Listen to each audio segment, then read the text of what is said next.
Adotelic Foundry. I'm going to talk about my new project, which is called the Woosphere, which, as Nadim said, is through there and is also online. And yeah, Sylvia, your talk was amazing, and I feel like I'm going to be the archaic, older grandma in this. So I'm not going to talk about core stuff, don't really know what that is, or AI stuff. But I'm going to try and take it back, but maybe talking about sort of similar themes actually in terms of meaning or meaninglessness. And I mean, I think today we find ourselves in maybe a sea of meaninglessness and nonsense. And so I'm going to actually take it back 100 years, actually. So my presentation is called From the New to the Woo. So 100 years ago, well, just over 100 years ago, there was a concept called the Noosphere or the Noosphere, which is a concept that was brought about by Vladimir Vernadsky and Pierre Desjardins that proposed a kind of evolutionary thinking layer of the Earth. So, yeah, this was obviously like way before the internet, way before, the digital world. And according to Vernadsky, Earth had already passed through two major evolutionary phases. So first there came the geosphere, the inanimate physical world, and then the biosphere, the realm of life. The Noosphere, or I like to call it the Noosphere, represented a new third and higher stage. So it's this kind of evolutionary, transcendental layer. So much like the biosphere encompasses all living things, this would encompass all kind of thinking human consciousness. So yeah, what's particularly poignant about it is that it conceptualized, decades before the digital age, obviously, long before the internet and artificial intelligence. And they said that the human mind, all human minds would be linked together into some sort of superorganism, cognitive superorganism. And this new evolutionary layer would not simply emerge through technological progress, but through transformation in human awareness and collective intent. So Teilhard, that was more influenced by his theological and evolutionary perspective, he saw this as humanity evolving to some kind of omega point, which he called the omega point, a final stage of the unification of love, intelligence, and complexity. Vernadsky, on the other hand, who was more grounded in the material sciences, anticipated key aspects of the Anthropocene. So he noted that mankind, taken as a whole, is becoming this mighty geological force. And of course, these days, we recognize the Anthropocene as having this huge impact on the planet, which modern science now affirms. Yet rather than focusing on the environment, degradation, he saw this as a collective, productive force, this driver of planetary consciousness. Of course, this idea is not new. It drew from earlier philosophical concepts. In the 19th century, Emerson's Oversoul and Durkheim's collective consciousness all gestured towards this notion that human minds might participate in this shared transcendental field. And the 20th century saw further elaborations, Jung's collective unconscious and H.G. Wells's vision of a world brain, a comprehensive repository of human knowledge that can be accessed globally. So while the Noosphere was once this speculative, metaphysical idea, it has, of course, gained renewed relevance in the digital age. And with the rise of the internet, social media, global information systems, But now, of course, we don't like dream of this kind of planetary-wide cognitive network. It no longer feels utopian. It's a mess, right? It was also a theme that has evolved within pop culture. Sorry, I'm reading, like, this is all like new stuff that I've put together, so I know it's boring, but I'm reading. It's also evolved within pop culture into this flexible metaphor for the internet, collective consciousness, digital transcendence, and spiritual evolution. And one of the most explicit examples is in this game, which is called, this game series called Stalker. And here the Noosphere is a literal element of this, the game's lore and world building. And the Noosphere is this metaphysical layer surrounding Earth in which a secretive group known as C consciousness attempts to manipulate in hopes of eliminating negative human traits. Their meddling backfires, giving rise to the Zone, a surreal and dangerous space around Chernobyl. So this game weaves together pseudoscience, mysticism, and Soviet-era scientific ideology.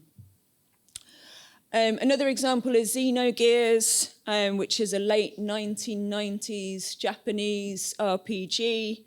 And again, it draws on the Noosphere, Gnosticism, Jungian psychology, and Desjardins' Amiga point. And it treats the Noosphere as a realm that connects souls and higher consciousnesses. I could go on with these examples, but I won't. Outside of games and anime, Grant Morrison's series, comic book series, The Invisibles, also was majorly influenced by Noospheric themes.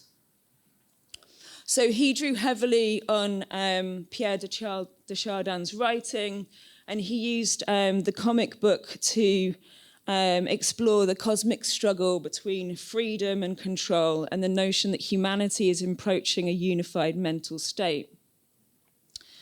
One that transcends the physical and enters the psychic and the symbolic. And as you're all very well aware of, the 1999 film, The Matrix, also echoes these ideas, and many critics have pointed to The Invisibles as a major influence. And The Invisibles was published between 1994 and 2000, which is pretty poignant because this is the time in which the internet became really widespread. And most people had the internet in their homes by the year 2000 in the Western world. And Morrison himself, the author of The Invisibles, wrote about the series as a kind of hyper-sigil. So what that means is basically like a magical intention that was embedded in narrative, intended to actively reshape reality.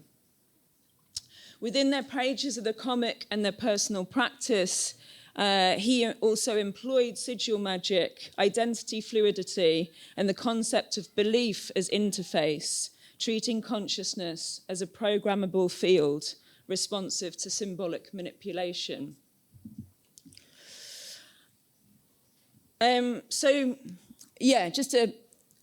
Chaos magic is basically a contemporary form of magical practice that really emphasizes belief as this kind of flexible tool. And chaos magic doesn't really go by any kind of dogma or rules. You just kind of use whatever works.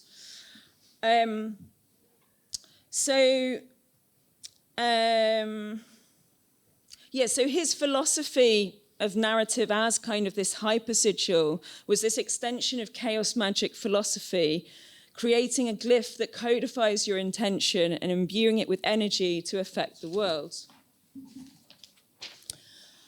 In public appearances, most famously at the 2000 DisinfoCon, he urged people to see culture, media, imagination as tools for magical transformation.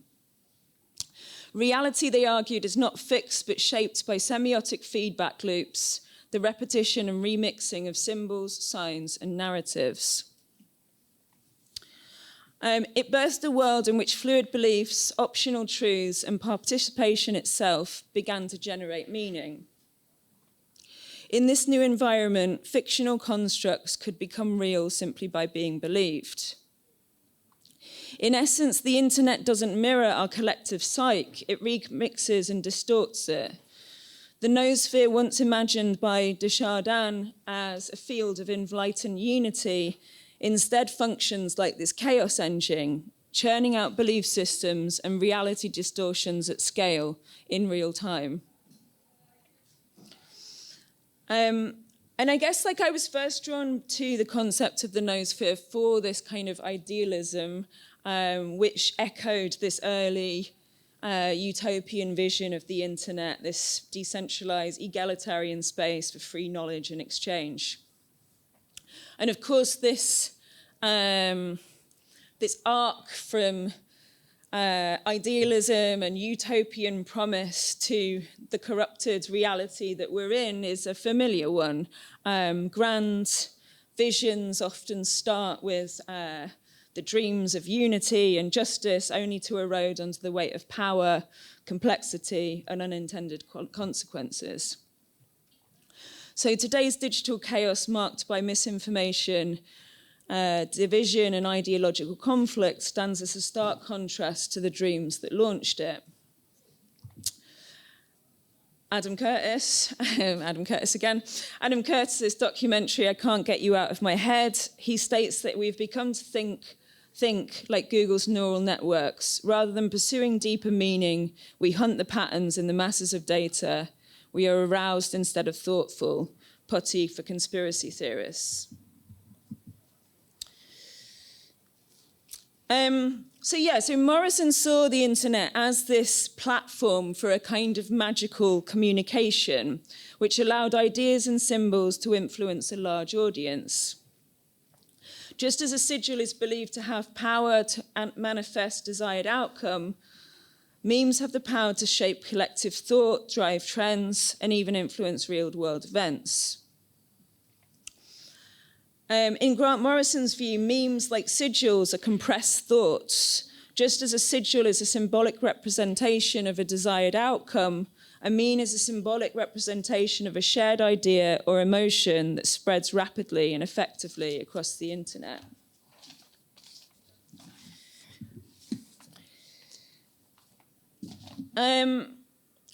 To take it back before Chaos Magic and the Invisibles, there was something, I don't know if you're aware of, that was called Discordianism. And so this is really where, I don't know, a lot of things aligned for me, to trace back this kind of loss of meaning and nonsense of where we now are. And Discordianism had huge influence on Grant Morrison, especially on shaping his views about reality and using chaos as a creative force within this. So he was deeply involved with occultism, postmodernism, and metatextual storytelling. And he found in Discordianism both a philosophical framework and a toolkit for subversion. So Discordianism was basically the first virtual religion, and it parodied the notion of hidden knowledge, secret societies, ancient cults, and mysterious rituals. It was basically the conspiracy of all conspiracy theories. It was founded by Gregory Hill and Kerry Wendell Thornley in a bowling alley in 1958, whereas legend has it they supposedly received a revelation from Eris, the Greek god of chaos, through a chimpanzee. The chimpanzee came with a message on a scroll. "Gentlemen," he said, "why does Pickering's moon go about in reverse orbit?" Gentlemen, why are there nipples on your chests? Do you give milk? And what, pray gentlemen, is to be had about Heisenberg's law? He paused. Somebody had to put all of this confusion here.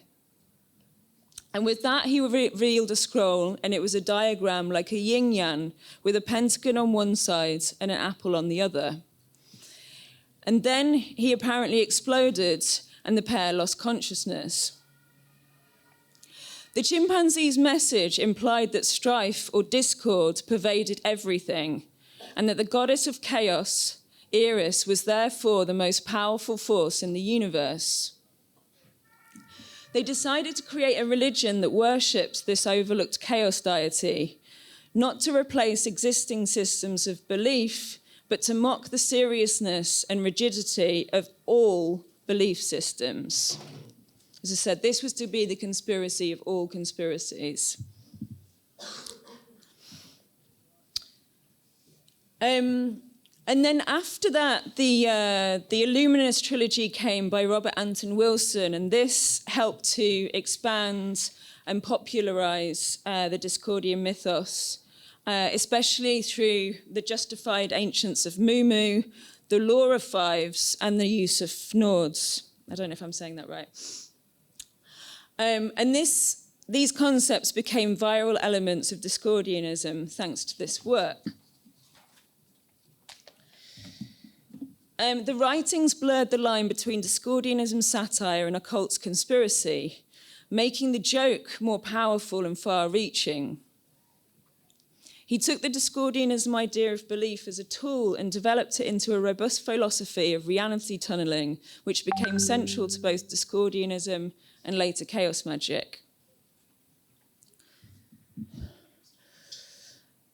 So these are like the conspiratorial tropes that the Discordianisms used. The Illuminati, a secret cabal manipulating global events, Operation Mindfuck, psychological warfare and disinformation, everything is a lie and nothing is true, the Gnostic or postmodern mistrust of all official narratives, reality tunnels, reality is filtered through individual perception, fnords, somebody say if I'm saying that right, I don't know. Say it again. Fnord. Hidden messages that create unconscious fear and obedience. I can't say this word either. Apophenia, which Sylvia mentioned as well, which is seeing patterns, meaningful patterns in chaos.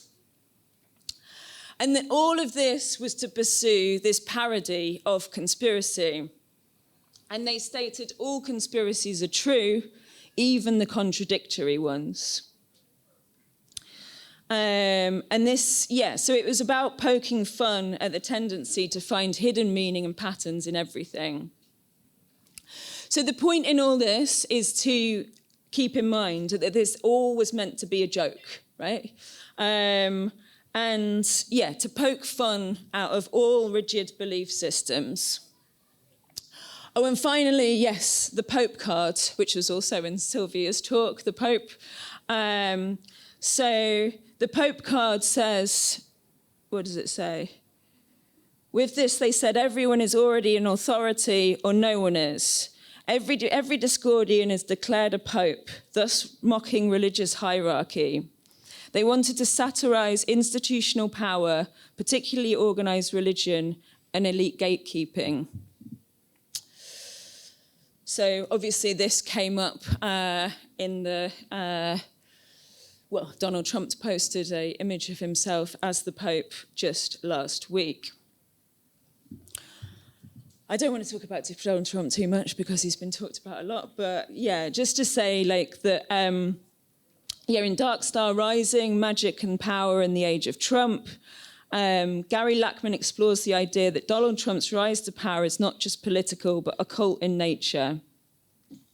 He doesn't claim that Trump is a literal occultist.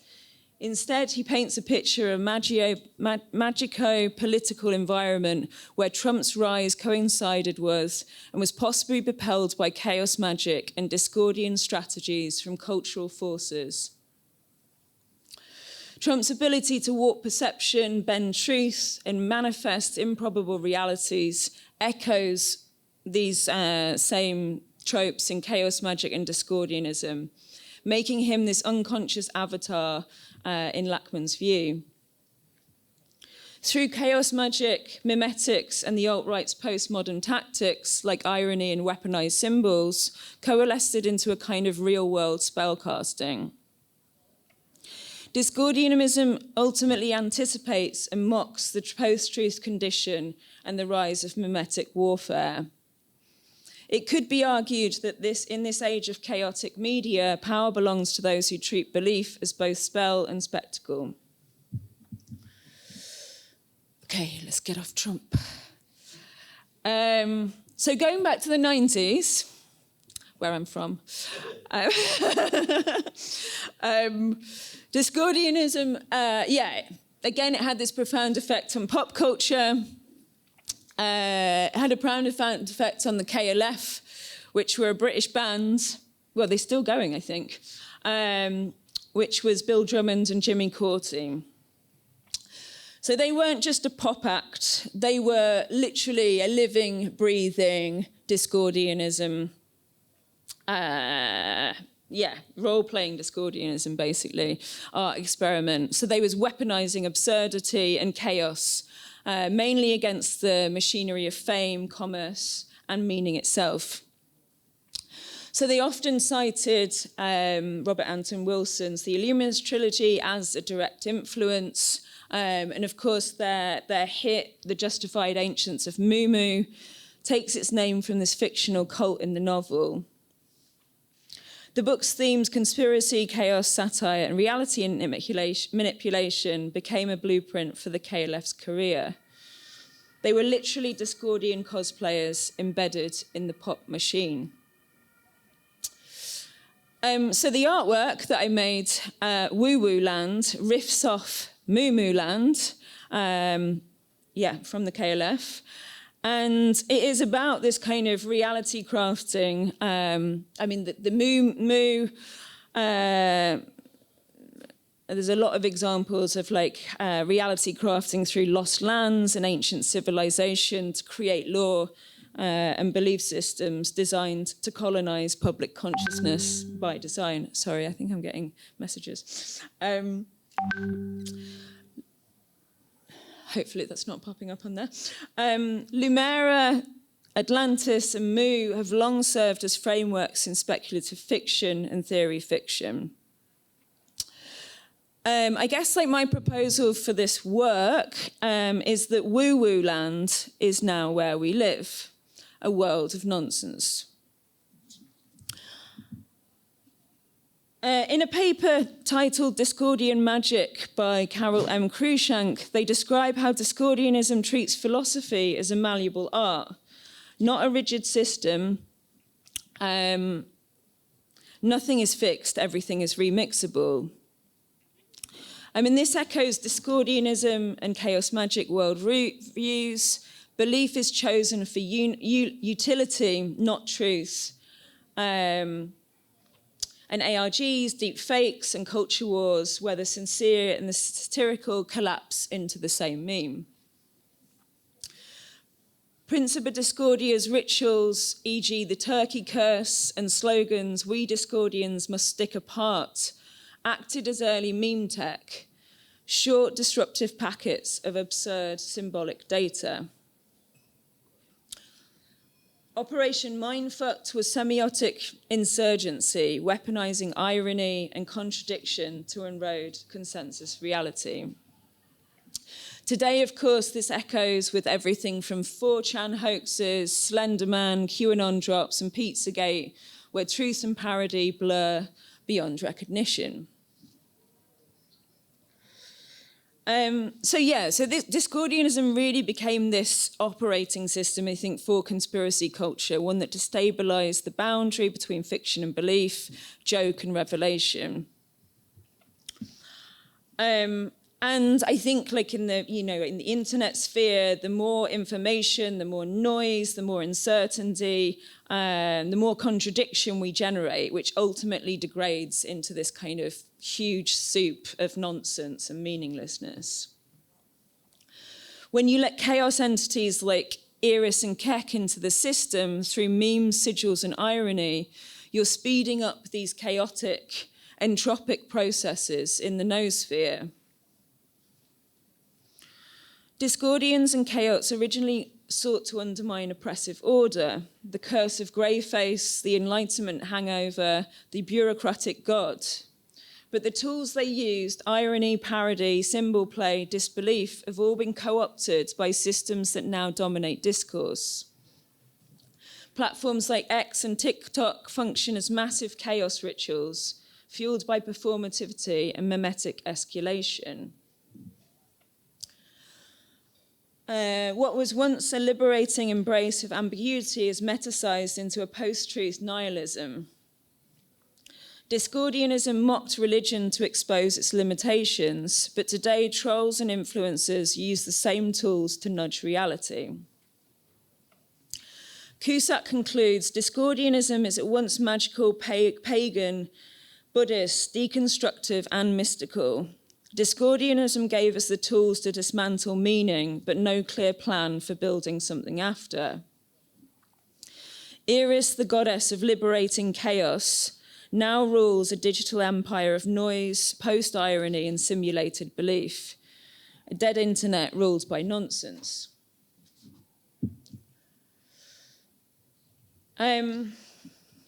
Right, I'll try and inject some philosophy. Chaosmosis by Felix Guattari dives into how subjectivity, our sense of self and meaning, is produced, like through across ecological, technological, social, aesthetic dimensions. And he said, at best there is the creation or invention of new universes of reference. At worst, there is the deadening influence of the mass media to which millions of individuals are currently condemned. The last concept within this constellation. So this year is the year of the quantum.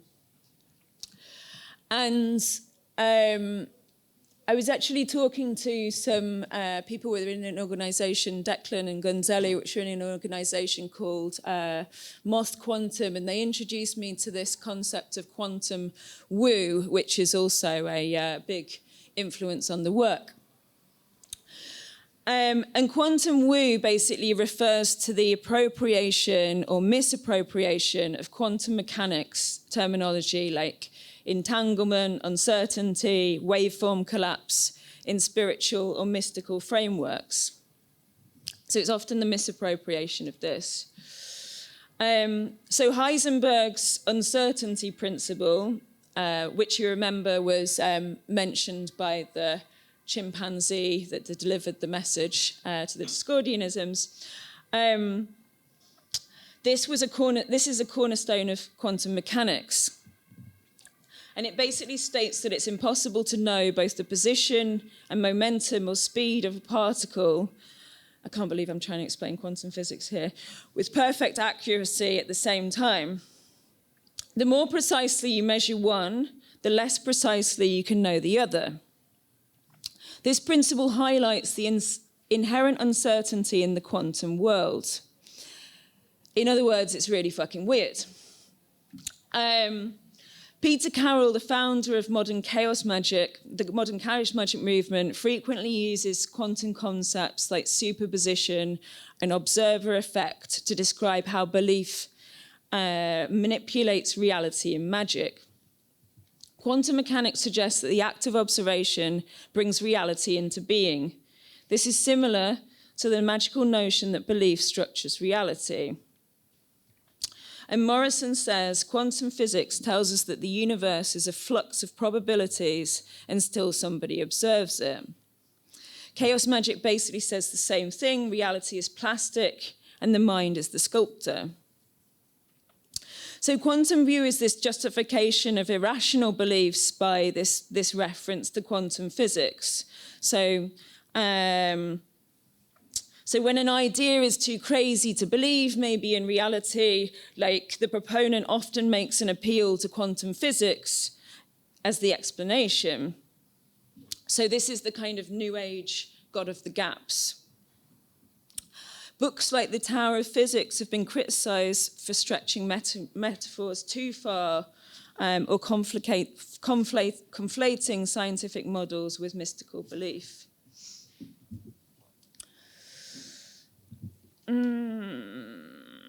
So the Woosphere artwork brings these concepts into some kind of constellation, juxtaposing the original vision of the Noosphere or Noosphere, centered on enlightenment and interconnectedness, with the dramatic shift of our present era, where the digital and intellectual landscape is instead defined by fragmentation, misinformation, and ideological conflict.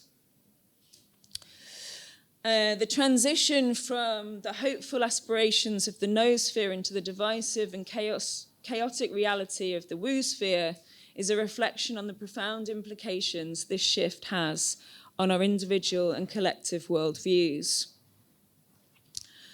Like Discordianism, I really wanted the Woosphere to be like a parody, both sacred nonsense, I guess, and a very serious joke.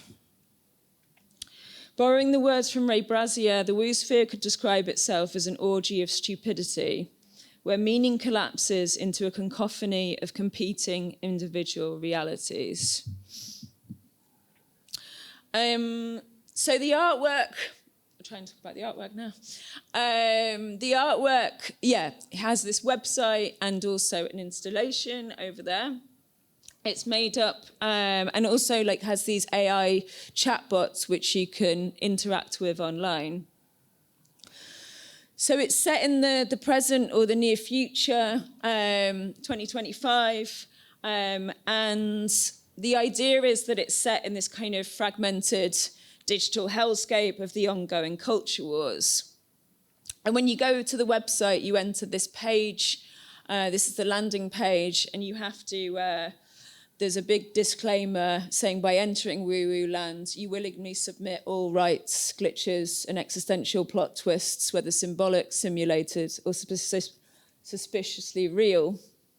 So, you have to agree to this long disclaimer.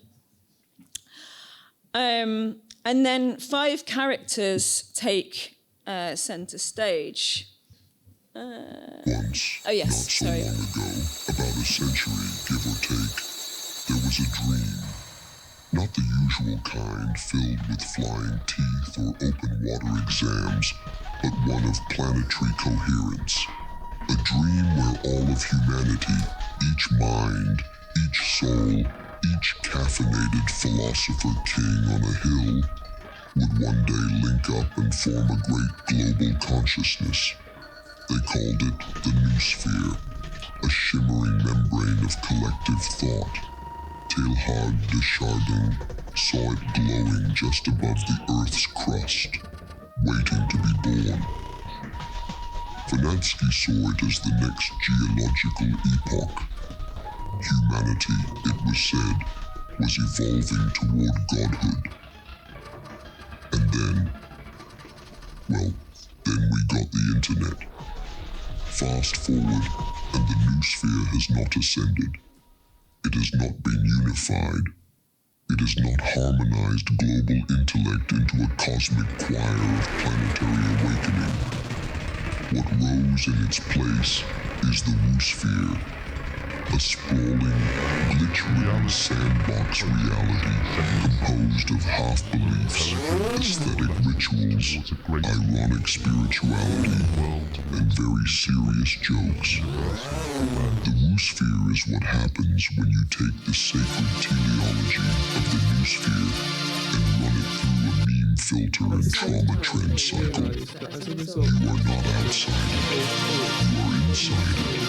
You've been decided ever since you liked that one post about quantum manifestation and then got served 3 ads for crystal water bottles and a birth chart read by someone named @starpriestess.x. This is the territory where nonsense travels faster than the speed of light, where content supersedes context, and where quantum mechanics is weaponized as aesthetic. In the Woosphere, quantum entanglement isn't a scientific marvel. It's a metaphor for why your soulmate won't text you back. Wave-particle duality. Proof your mood swings are cosmically ordained. Welcome to Quantum Woo, the new age god of the gaps. Now available in a 7-part Instagram carousel with a pastel color scheme and a discount code for supplements. Here, every belief system has a drop-shipping option. Your ancestors speak in algorithmic whispers. Your timeline is your tarot spread. You don't discover meaning. You generate it with conspiracy core aesthetics. Okay, so yeah, then the website opens into this massive adverts.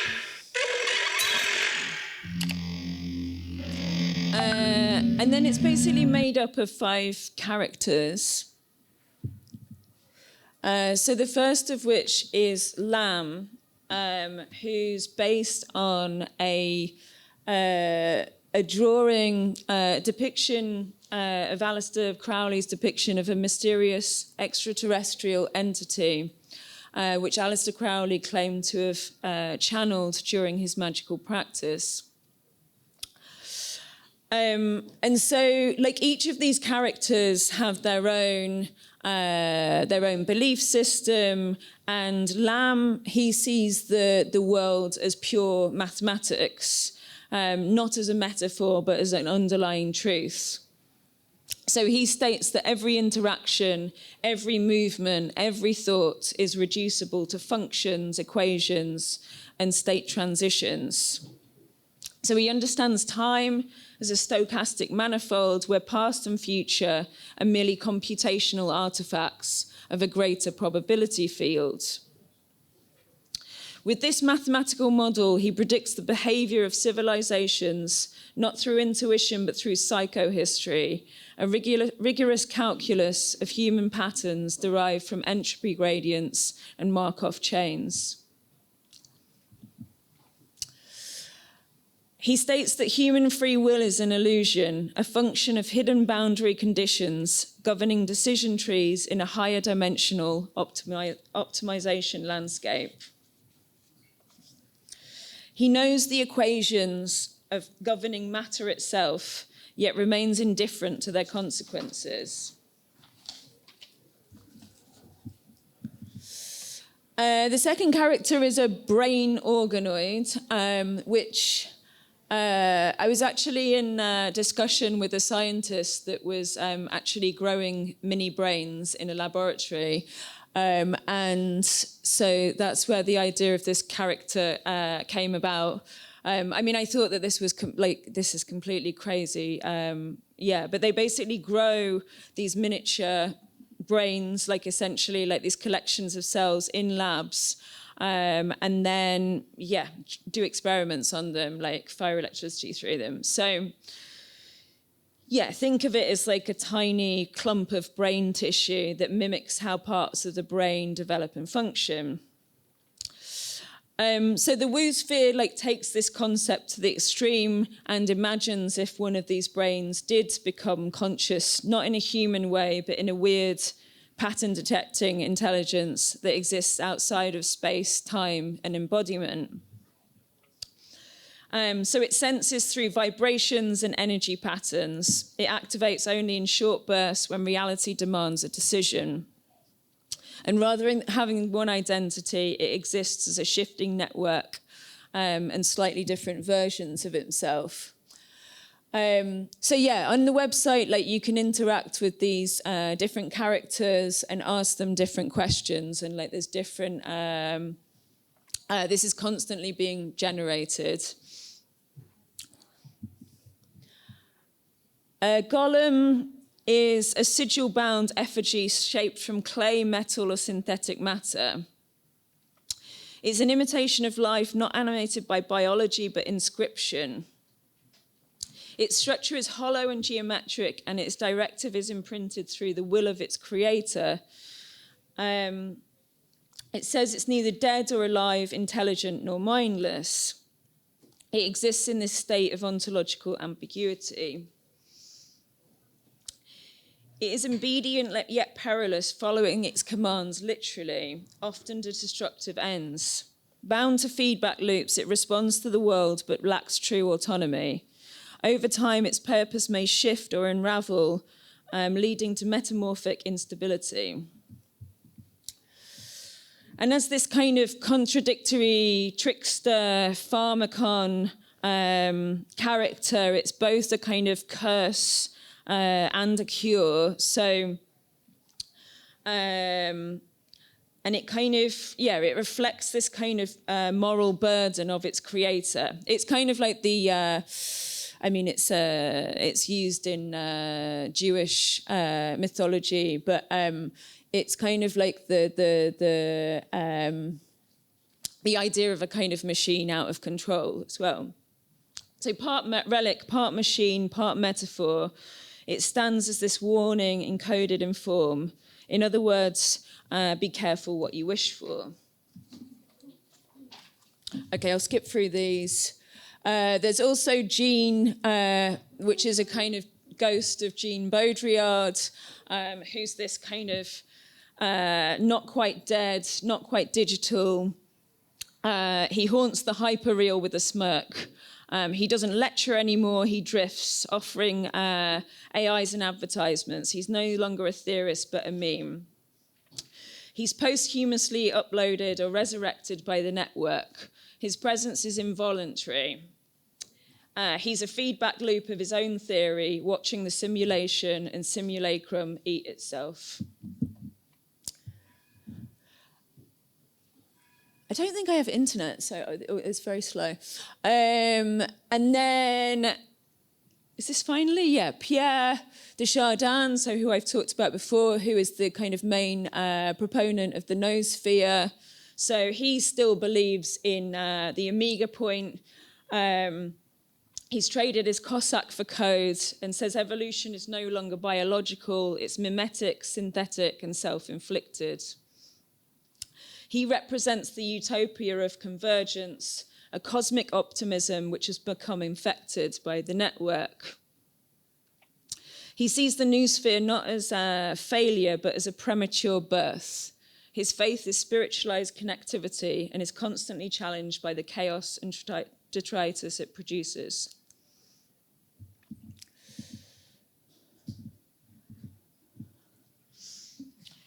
I'll conclude. Don't worry. So just over a century from the concept of the Noosphere, the 21st century has witnessed this dramatic transformation characterized by fragmentation, misinformation, and ideological warfare. The hopeful aspirations to collectivize human consciousness into the divine has instead turned into the chaotic, diversive reality of the Woosphere. When making my work, my hopes that within like this kind of sea of nonsense, we could also find some productive force. I tried to find this in some philosophy. So in the logic of sense, Deleuze rejected the idea that nonsense is a lack of meaning. Instead, he proposed that nonsense is a productive force, not the enemy of sense, but its very condition. Nonsense is the absence of sense, nonsense is not the absence of sense, but rather the genesis of sense itself. In this way, the human subject doesn't produce sense, it is produced by sense, which in turn arises from nonsense. So we're not deep rational beings.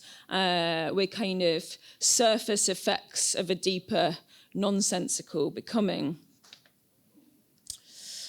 Similarly, Bernard Stiegler, the French philosopher and techno-theorist, criticized our descent into entropy and chaos with his concept of the neg-anthropocene, where the Anthropocene is defined by human-driven destruction and increasing entropy. For him, we need to retake symbolic tools, develop techniques and care, and design neg-anthropic interfaces in the collapsing noosphere. It calls for counter-magic, a new cultural logic that channels disorder into difference, entropy into trans-individuation. And this concept of trans-individuation is one that does not rest with the I or the we, but with the process of co-individuation, with both the I and the we transformed through one another. To invent the neg-anthropocene is to invent new ways of producing neg-entropy, so the opposite to kind of chaos, of creating meaning, difference, and ultimately life. So the hypersigil, going back to Morrison, is this kind of structured mythic act and this intentional ordering of chaos. But we need to be aware that this is a pharmacon. It can be cognitive poison or cognitive medicine, depending on how it is wielded. Central to the Invisible's narratives are alternative timelines and parallel realities, where linear time is just one operating illusion among many. The Woosphere is just one of the possible timelines running on bad memes, algorithmic reinforcement, and ontological fatigue. To escape it, we do not need to destroy it. We may need to just reveal another timeline. According to cybernetic logic, every hyperstition reveals a world. The Woosphere is only one possible attractor in a larger system. It's a terminal attractor, a control spell disguised as culture. To reverse it, its feedback must be reopened. Input must be altered to activate systematic outputs. We must inject new ideas, aesthetic technologies, open the timeline, and create new vectors. Retrochronically rewriting what has always already been. And that's it.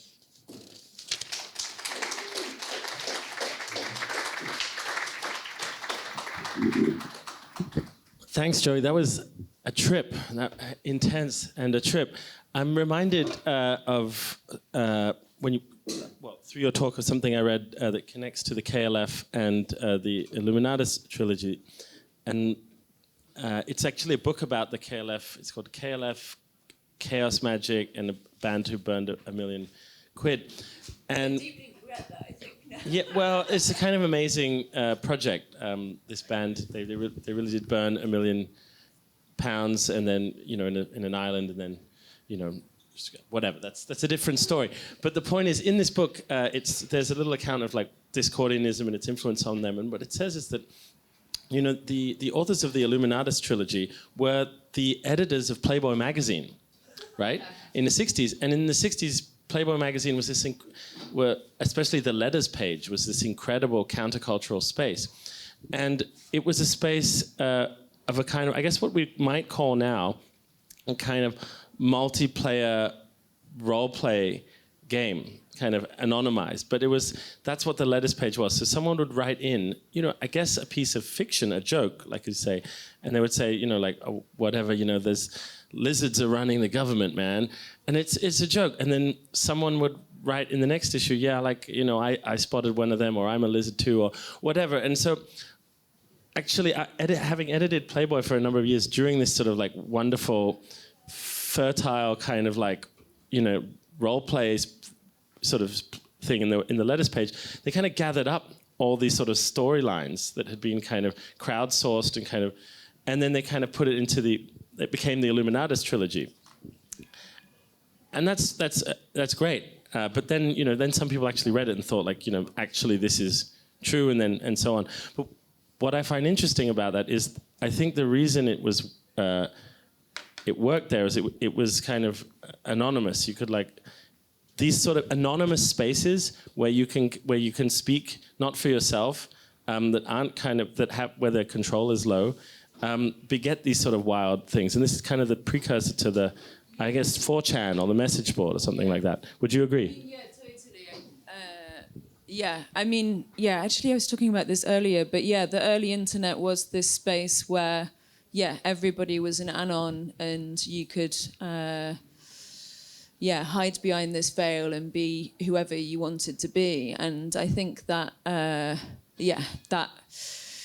that causes this chaos. But then the trolls or whatever tried to